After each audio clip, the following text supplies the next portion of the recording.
سلام، امیدوارم حالتون خوب باشه.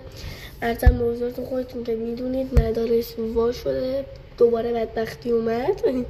بجای این نور میبینید اینجوری میشه چون نور برم شه، بعد یه رنگ دیگه داره دوربین، من یه رنگ دیگه میشم. آره بعد کلی مسئله فهم امسال برای مدرسه، ولی خب 5-6 تاشون اومدن نشونتون بدم. بذارید من لامپ بنفشه خاموش کنم. خب بچه ها یه دونه ست خودکار 8 تایی گرفتم، 8 رنگه.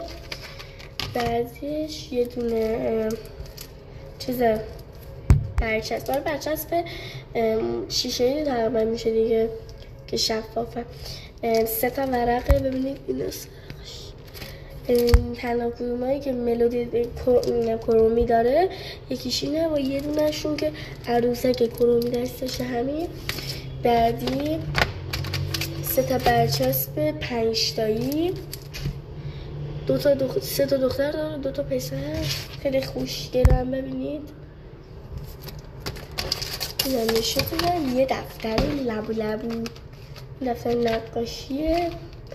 من عاشق تحریم برایشون، نگاه کن اینو اینجا آویزونه. من اینو دوست دارم با مزدس. و این و آخرین چیزمون میتونم بدم از مارکش نگم انگار کره‌ای یا نمیدونم چی جونم، ولی مینی کالر پن ماژیکای کوچولو 12 رنگ نم رنگاش. بزنیم باز خواهد شد.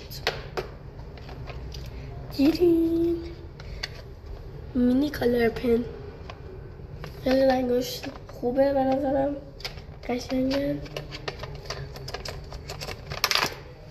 افتاد ترسیدم.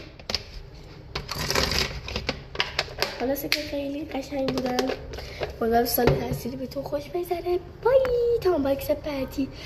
خواهشان که تو کامنت ها بگید دفعه بعدی چی انباکس کنم براتون. بای.